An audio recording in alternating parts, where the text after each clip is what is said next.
میں نے آج نریندر مودی کی سوشل میڈیا پہ سٹیٹمنٹ دیکھی کہ اس نے کہا پاکستان کی تو بات ہی نہ کرو، ہم تو اب امریکہ کے ساتھ، یعنی ہمارا پارٹنر اب امریکہ ہے، فیوچر ہماری ہے اس پارٹنرشپ میں ہے، تو پاکستان کی تو اب بات ہی نہ کرو، پاکستان تو اپنے بوجھ کے اندر ہی ختم ہو رہا ہے۔ اور یہ تکبر بھری سٹیٹمنٹ تھی، یہ تب ہوئی جب کہ اس نے امریکہ کا نریندر مودی نے دورہ کیا، اور اس دورے میں بڑی زبردست انہوں نے کانٹریکٹ سائن کیے امریکہ کے ساتھ، آرٹیفیشل انٹیلیجنس ٹیکنالوجیز میں، ڈیفنس کانٹریکٹس، ہر چیز میں۔ اور اس کے بعد ظاہر ہے ایک فیلنگ آ گئی ہے تکبر کی کہ ہم ایک سپر پاور کے پارٹنر بن گئے ہیں، اور پاکستان کدھر؟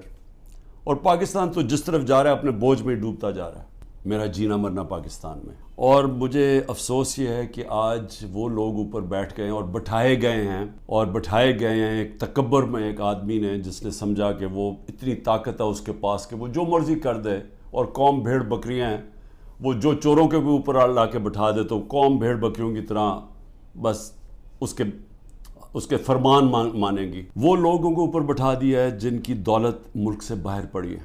اب یہ سوچیں کہ یہ پھر سارے باہر چلے گئے ہیں، ملک سے باہر ان کی میٹنگز ہوتی ہیں، عیدیں باہر ہوتی ہیں، بچے باہر ہیں، علاج ان کا باہر ہے، اور یہ ہے محب وطن پاکستانی۔ بحیثیت پاکستانی مجھے بڑی تکلیف ہوئی کہ ان کی سٹیٹمنٹ، جوائنٹ سٹیٹمنٹ آئی امریکہ کی اور ہندوستان کی، کہ پاکستان کا بس اب صرف ایک رہ گیا ہے کہ دہشت گرد ہے، بس یہ ہمیں وہاں لا کے کھڑا کر دیا ہے کہ وہ جو کشمیر میں ہو رہا ہے، یہ کشمیر میں یہ نہیں کوئی بیچارے وہ 100 سال سے اپنی آزادی چاہ رہے ہیں، ان کی جد و جہد ہے آزادی کی، وہ ایک فریڈم سٹرگل ہے، اس کو ایسے نہیں کہہ رہے یہ جی پاکستان وہاں دہشت گردی کروا رہا ہے، کراس بارڈر ٹیررزم، وہاں سٹیٹمنٹ دے دیا انہوں نے۔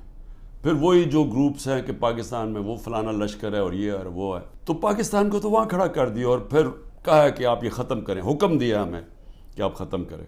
اور میں آپ کو یقین دلاتا ہوں کہ اس حکومت سے کوئی سٹیٹمنٹ نہیں آئے گی اس کے خلاف، کبھی پرائم منسٹر کے منہ سے کچھ نہیں نکلے گا، کبھی وہ جو باہر بیٹھا ہوا ہے لنڈن میں سزائے یافتہ وہ کبھی بولے گا نہیں، زرداری کبھی نہیں بولے گا، کیونکہ ان کے اربوں ڈالر ملک سے باہر پڑے ہیں۔ 80 کی دہائی میں بھی ہم جب میچ کھیلنے جاتے تھے تو جب واپس آتے تھے پاکستان تو لگتا تھا کہ غریب ملک سے امیر ملک میں آ گئے ہیں۔ میں 80 کی دہائی کی بات کروں گی، زیادہ دیر کی بات نہیں ہے۔ جب سے یہ دو خاندان آئے ہیں، 90 کی دہائی سے ہم پیچھے رہنا شروع ہوئے، یہ پیسہ بنانا شروع ہو گئے، ملک پیچھے جانا شروع ہو گیا۔ اور پہلے ہندوستان ہمارے سے آگے نکلا 90 کی دہائی میں، اور اس کے بعد بنگلہ دیش آگے نکل گیا۔ آرمی چیف نے جب مجھے ہٹایا، اس نے کہا جی پاکستان کو آئسولیٹ کر دیا تھا، اکیلا چھوڑ دیا تھا۔ مجھے یہ بتائیں کہ جب ڈونلڈ ٹرمپ نے ایسی سٹیٹمنٹ دی تھی، پریزیڈنٹ نے، میں جب پرائم منسٹر تھا، اس نے کہا پاکستان دہشت گردی میں شامل، میری ابھی بھی ٹویٹ پڑھ لیں، میں نے اس کو جواب دیا، میں نے کہا پہلے آگاہ کرو کہ پاکستان نے کہ کس طرح کی دہشت گردی کی جنگ لڑی ہے، ہم نے کیسی قربانی دی۔ اسی ڈونلڈ ٹرمپ نے مجھے امریکہ دعوت دی، اور جو میرے ساتھ تھے، جس طرح کا پروٹوکول مجھے دیا، ذرا بتائیں کبھی کسی پاکستانی پرائم منسٹر کو ملا ہے؟ اس نے عزت بھی دی، اس کے سامنے میں نے کشمیر کی بات کی، اس نے کہا کہ میں کوشش کروں گا کشمیر کا مسئلہ حل کرنے کے لیے، ان کی جرت نہیں ہے نام لینے کے لیے کشمیر کا۔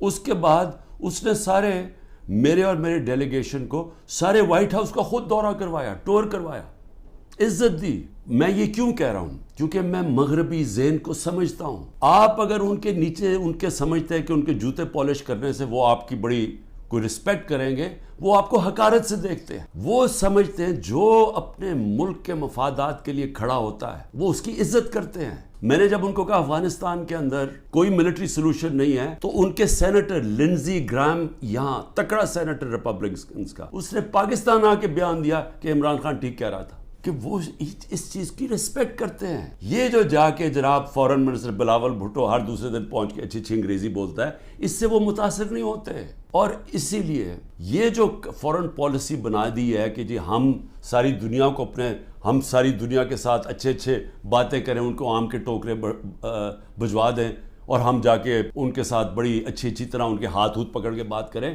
ایسی یہ باتیں نہیں چلتی۔ آج آئسولیشن ہے پاکستان کی، یہ تو کوئی آزاد معاشرے میں تصور ہی نہیں کر سکتا کہ گھروں کے اندر گھس گئے، دروازے توڑ دیے، چیزیں لوٹ لی، جو چیز پڑی ہے وہ جو اٹھائی نہیں وہ توڑ دی، اچھا وہاں ملازم ملے ان کو اٹھا کے لے گئے, کوئی بچے ملے, ہمارا جو پریزیڈنٹ چکوال کا, ان کو 15 سال کے بیٹے کو اٹھا کے لے گئے.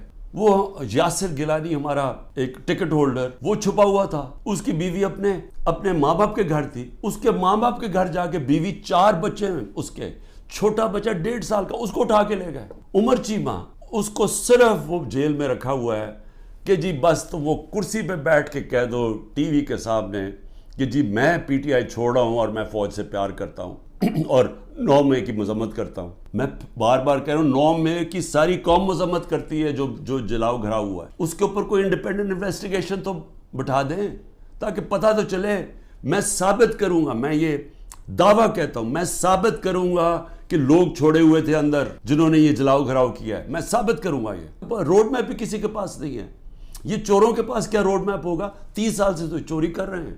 یہ دبئی بھاگ جانے انہوں نے, میں آپ کو لکھ کے دیتا ہوں کہ 90% میں سے ملک سے باہر بھاگ جائیں گے. میں الیکشن سے پہلے کہتا ہوں ان کو ECL کے اوپر ڈالو تاکہ ان کو یہاں رہنا پڑے, بعد میں ان کو سننا پڑے کہ انہوں نے جو کیا ہے. انہوں نے ان کے جو 1100 ارب روپے کے کرپشن کے کیس معاف کروائے ہیں انہوں نے. ایک طرف لوگ بھوکے مر رہے ہیں, یہاں فیکٹریاں بند ہو رہی ہیں.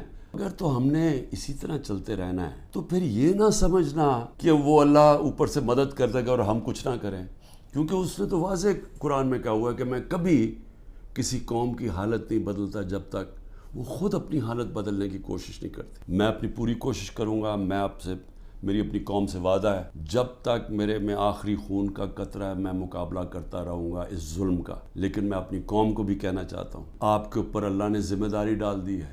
سب کو میں یہ آج کہہ رہا ہوں, ہمارے اوپر سب پہ ذمہ داری ہے. اللہ نے ظلم کے خلاف جد و جہد کو جہاد کا ہے. یہ اللہ کے لیے ہم لڑ رہے ہیں, یہ اپنے لیے نہیں لڑ رہے. میں اپنے لیے نہیں کر رہا, یہ میں اپنے ملک کے لیے کر رہا ہوں, اپنے اللہ کے حکم کے مطابق کر رہا ہوں. اور آپ سب کو بھی آخر میں یہ کہتا ہوں کہ یہ وقت ہے کہ آپ نے اپنے ملک کو بچانے کے لیے سب نے جد و جہد کے لیے تیاری کرنی ہے.